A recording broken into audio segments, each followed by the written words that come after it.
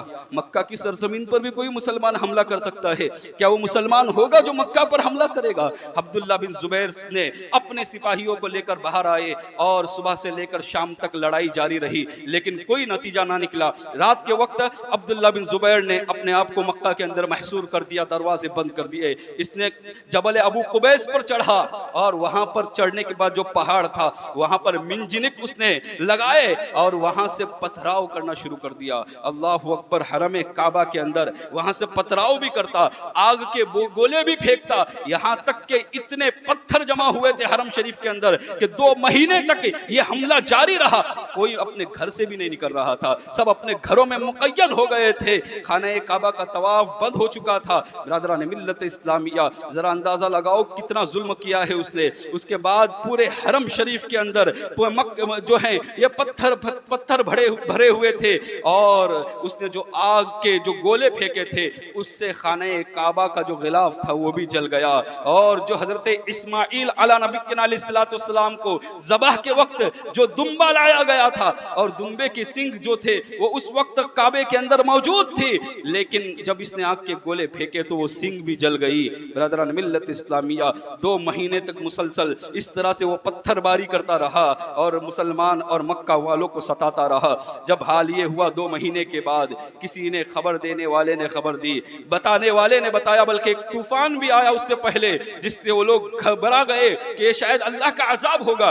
ان کے حوصلے تھوڑے سے پست ہو گئے اور اسی درمیان کسی خبر دینے والے نے خبر دی کہ یزید مر چکا ہے. اتنا سننا تھا کہ عبداللہ ابن زبیر رضی اللہ تعالیٰ عنہ نے اپنے سپاہیوں سے کہا کہ اب تم بڑھ چڑھ کر حصہ لو اور زور سے حملہ کرو, اس لیے کہ ان کے شامیوں کے حوصلے جو ہیں یہ پست ہو چکے ہیں, اللہ تمہیں ضرور جو ہے فتح عطا فرمائے گا. عبداللہ بن زبیر کے لشکریوں نے اس قدر حملہ کیا کہ شامی جو ہے وہ خائب و خاسر ہو کر یزیدی فوج جو ہے وہ بھاگ نکلی. جانتے ہو یزید کی موت کیسے واقع ہوئی, یزید کیسے مرا جانتے ہو؟ حال یہ ہے ایک راوی نے لکھا ہے کہ وہ ایک عورت پر غرویدہ ہوا تھا, رومی عورت پر غرویدہ ہوا اور اس کے ساتھ اٹھنے بیٹھنے لگا, آنے جانے لگا, لیکن وہ رومی عورت اس کے روب و دبدبے کی وجہ سے اس کے بات ہاں میں ہاں تو ملاتی تھی لیکن دل سے اسے سخت نفرت کرتی تھی. اللہ اکبر. ایسے عالم میں اس نے ایک دن اسے دھوکے سے ایک جگہ پر بلایا, تنہائی کا عالم تھا, کچھ رقاصائیں تھی جو ناچ رہی تھی اور یہ رومی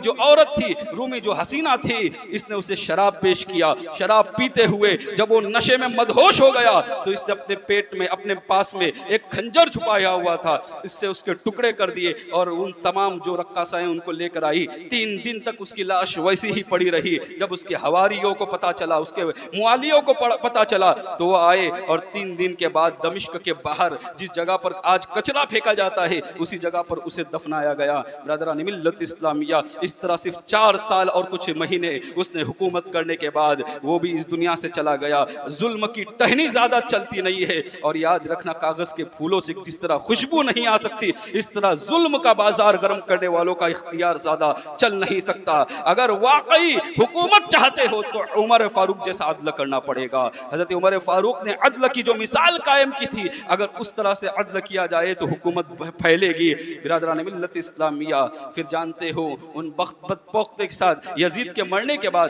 یزید نے اپنے بیٹے معاویہ کو اپنا خلیفہ بنایا تھا. جب وہ بیمار ہوا تھا جس وقت اس نے پہلے ہی کہہ دیا تھا کہ میں اپنا خلیفہ تجھے بناتا ہوں, لوگوں نے بھی پسند کیا تھا شامیوں نے, لیکن معاویہ یہ بڑا نیک انسان تھا, لہذا اس نے کہا کہ مجھے جو تخت کے اندر کوئی مزہ اور لطف نہیں نظر آتا جس تخت کو حاصل کرنے کے لیے میرے باپ نے اتنے خون بہائے ہیں, نواسۂ رسول کا خون تک بہایا ہے, لہذا مجھے یہ گوارا نہیں کہ اس تخت پر بیٹھوں. لیکن وہ بھی بہت بیمار تھا, اس وجہ سے وہ زیادہ دن نہ رہ پایا. 3 مہینے کے بعد اس کا انتقال انتقال ہو گیا. کسی طرح سے اب مروان کا بیٹا عبد الملک نے وہاں پر حکومت جما لی اور وہاں پر وہ حاکم بن گیا. مروان کے زمانے میں وہ پورا شام کا جو حاکم تھا اس زمانے میں کوفہ کے اندر جہاں پر امام علی مقام کو بلایا گیا تھا وہاں پر مختار بن عبید ثقفی، اس شخص کا نام آپ نے سنا ہوگا. جب امام علی مقام پہلی مرتبہ جب کوفہ میں آئے تھے تو اسی کے گھر پر قیام فرمائے تھے. تو مختار بن عبید ثقفی نامی جو شخص تھا اس کو کوفہ کے اندر تسلط حاصل ہوا اور یہ امام علی مقام کے شہدائیوں میں سے تھا، امام حسین رضی اللہ تعالیٰ عنہ کے چاہنے والوں میں سے تھا. اس نے کہا کہ میں اب ان لوگوں کو چن چن کر ماروں گا، گن گن کر ماروں گا. اور اس نے ڈھونڈنا شروع کیا، تلاش کرنا شروع کیا کہ کون کون امام علی مقام کو شہید کرنے کے لیے کربلا گیا تھا، کون کون اس جنگ میں شرکت کیا تھا. جانتے ہو 1 2 4 5 لوگوں کو نہیں بلکہ اس نے 6000 لوگوں کو ڈھونڈ ڈھونڈ کر مارا ہے، 6000 لوگوں کو قتل کیا ہے. اور روایت میں تو یہاں تک آتا ہے کہ 6000 نہیں، اس نے 6000 کو سزا دی ہے. اور اللہ تبارک و تعالی نے جو سزا دی ہے وہ 1 لاکھ سے بھی زائد لوگ ہیں. آپ لوگ سوچ رہے ہوگے کہ 22,000 ہی تھے جو لڑنے کے لیے آئے تھے تو 1 لاکھ سے زیادہ کو سزا کیوں ملی؟ تو جو لوگ بلا کر خاموش تھے، جو لوگ ظلم کے خلاف خاموش رہتے ہیں انہیں بھی سزا ملتی ہے، لہذا انہیں بھی سزا دی گئی. جانتے ہو ایسے ایسے تڑپتے ہوئے مرے ہیں، ایسے ایسے عذاب میں مبتلا ہو کر مرے ہیں وہ لوگ. ابن سعد کا معاملہ کیا ہوا؟ ابن سعد یہ جب اس نے مختار ثقفی نے کہا نا کہ میں چن چن کر ماروں گا تو لوگ جو بھاگنے لگے کوفہ شہر چھوڑ کر یہاں وہاں جانے لگے. ابن سعد نہ بھاگا، اس نے سوچا میرا دوست ہے پرانا عبید جو مختار ثقفی جو ہے اس لیے مجھے کچھ نہیں کرے گا. یہ اپنے گھر میں پناہ گزین ہوا. مختار ثقفی نے اپنے غلام کو بلایا اور اپنے سپاہیوں کو بھیجا کہ جاؤ اور اسے گرفتار کر کے لے کر آؤ، جاؤ اسے بلا کر لے کر آؤ. کہ مختار ثقفی نے ابن سعد وہی ہے جو رے کی حکومت کی لالچ میں 4000 کا لشکر لے کر کربلا میں آیا تھا. برادران ملت اسلامیہ جب اس کے غلام پہنچے نا ابو عمرہ نامی غلام تو اس نے کہا تجھے مختار ثقفی نے بلایا ہے. اس نے کہا کہ میں کیوں آؤں مختار ثقفی کے پاس، میری تو طبیعت خراب ہے میں نہیں آ سکتا، میں اپنے بیٹے کو بھیجتا ہوں جو بھی بات ہوگی وہ میرے بیٹے سے کر لے گا. اپنے بیٹے حفص کو بھیجا مختار ثقفی کے پاس. مختار ثقفی سے کہنے لگا کہ میرا باپ بیمار ہے اور اس وقت اس نے جو ہے دنیا داری کو ترک کر دیا ہے، دنیا داری اس نے چھوڑ دی ہے. اب وہ دنیا داری میں نہیں ہے بلکہ ایک کونا پکڑا ہوا ہے اور اللہ اللہ کر رہا ہے، اللہ کے ذکر میں مشغول ہے. کہاں اب اسے دنیا داری سے کوئی لینا دینا نہیں، وہ توبہ کر چکا ہے. اتنا سننا تھا کہ مختار ثقفی نے کہا وہ ظالم اس وقت اس نے توبہ کیوں نہ کیا، اس وقت اس نے گوشہ نشینی اختیار کیوں نہ کیا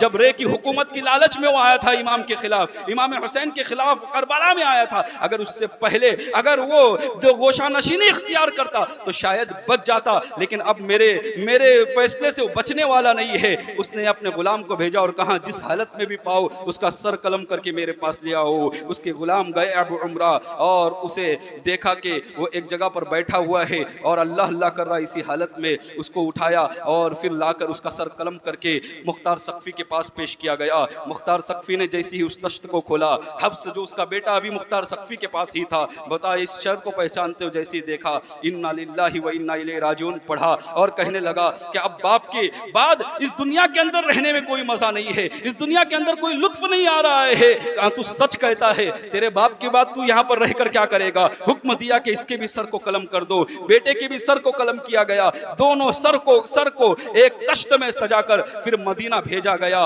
محمد بن حنفیہ جو حضرت امام حسین رضی اللہ تعالیٰ عنہ کے بھائی تھے، حضرت علی کی دوسری زوجہ کے بیٹے تھے، امام حسین کے بھائی تھے، لہذا ان کے پاس بھیج دیا گیا اور کہا کہ یہ دونوں سر امام حسین، باپ کا سر امام حسین کے مقابلے میں اور جو بیٹے کا سر ہے امام علی اکبر کے مقابلے میں، حالانکہ میں جانتا ہوں کہ ایسے ہزاروں سر بھی پیش کروں اس کے باوجود بھی ان کا مقابلہ نہیں کیا جا سکتا، لیکن میں نے آپ کو بھیجا ہے. برادران ملت اسلامیہ یہ 4-5 سال کے اندر یہ سب کچھ ہو گیا. اس کے بعد خولی بن یزید جس نے امام علی مقام رضی اللہ تعالیٰ عنہ کا سر نیزے پر لے کر گیا تھا اور امام علی مقام کا سر تن سے جدا کیا تھا، اس کا حال اس کے بعد سے اس کی عورت جو تھی اس سے سخت نفرت کرنے لگی، اس سے اتنی نفرت کرتی تھی کہ اسے اپنے قریب تک آنے نہیں دیتی تھی. حال یہ تھا اس کا. اس کے بعد جب مختار ثقفی کو معلوم پڑا کہ وہ فلاں جگہ پر چھپا ہوا ہے، اپنے سپاہیوں کو بھیجا اور کہا کہ اسے پکڑ پکڑ کر گرفتار کر کے لے آؤ۔ خولی بن یزید کو جب گرفتار کرنے کے لیے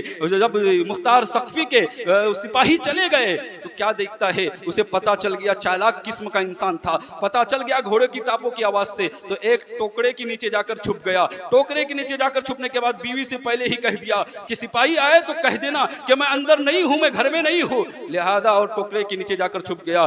بیوی نفرت کرتی تھی دل سے، جو امام علی مقام کے خلاف اٹھے گا تو اللہ تبارک و تعالیٰ اس کے قریب لوگوں کے دلوں میں بھی اس کے خلاف نفرت پیدا کرے گا۔ برادران ملت اسلامیہ جانتے اس کے بعد کیا ہوا؟ اس نے بیوی باہر آئی، پوچھا گیا کہ خولی ابن یزید کہاں ہیں؟ تو بیوی نے منہ سے تو یوں کہا کہ وہ ہے نہیں یہاں پر، پتہ نہیں کہیں گیا ہے، اور اشارے سے بتایا سامنے جو ٹوکرا چھپا ہوا ہے اس کے نیچے ٹوکرا ہے اس کے نیچے چھپا ہوا ہے، اشارے سے بتا دیا۔ اتنا سننا تھا، اشارہ پانا تھا کہ فوراً اس ٹوکرے کو ہٹایا گیا، اسے گرفتار کر کے لے جایا جانے لگا۔ اب حال یہ کہ راستے میں تھا خولی ابن یزید، ابھی اسی درمیان مختار ثقفی ٹہلنے کے لیے، گھومنے کے لیے، سیر کے لیے نکلا ہوا تھا۔ بیچ چوراہے پر اس کی ملاقات ہوئی، کہا اب لوگوں کو جمع کرو، لوگوں کو جمع کیا گیا، اور پھر کہا کہ اب اسے قتل کر دو لوگوں کے سامنے، اور اسے یہیں پر اس کی لاش کو جلا دو۔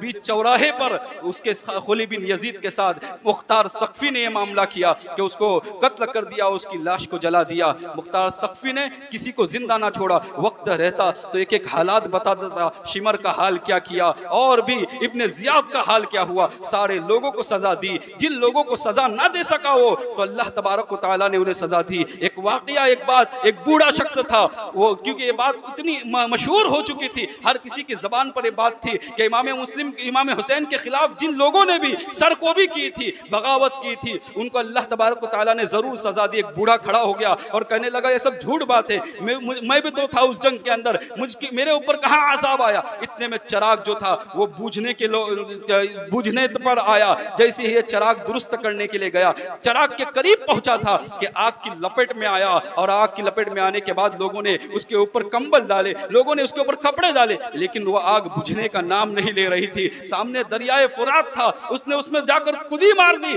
لیکن جو اللہ کا عذاب ہوتا ہے کیا وہ پانی سے بجھ سکتا ہے؟ ہرگز نہیں۔ دریائے فرات میں بھی وہ جل کر خاکستر ہو گیا۔ اس طرح سے جس نے بھی ظلم کیا تھا، امام علی مقام رضی اللہ تعالیٰ عنہ کے خلاف آئے تھے، ایک تو مختار ثقفی نے یا تو پھر اس کو سزا دی، یا پھر اللہ کی سزا میں، اللہ کے عذاب میں وہ ضرور گرفتار ہوا۔ برادران ملت اسلامیہ، لیکن بعد میں کیونکہ اس نے جو حالات کیے تھے وہ بھی شریعت کے خلاف تھے، اس نے ابن زیاد کے بارے میں 3 دن پہلے کہا تھا، 10 محرم کا، صرف 6 سال کے بعد کا واقعہ، 10 محرم کا دن تھا، وہی 10 محرم عاشورے کا دن، اور اس نے 3 دن پہلے کہا تھا کہ ابن زیاد کا سر میرے پاس کوفہ کے اندر آئے گا۔ جس جگہ پر امام علی مقام کے سر کو رکھا گیا تھا 10 محرم کو 6 سال کے بعد، اسی جگہ پر جو ہے ابن زیاد کا سر رکھا ہوا تھا، اور اس کے جیسے ہی وہاں پر سر رکھا تو کیا دیکھتے ایک سانپ آیا اور اس کے منہ سے گھس کر ناک سے نکلا۔ برادران ملت اسلامیہ، جب اس نے یہ ساری پیشن گوئی کرتا تھا نا تو اسے ایسا لگنے لگا شاید مجھ پر وہی نازل ہوتی ہے۔ اس نے یہ سوچا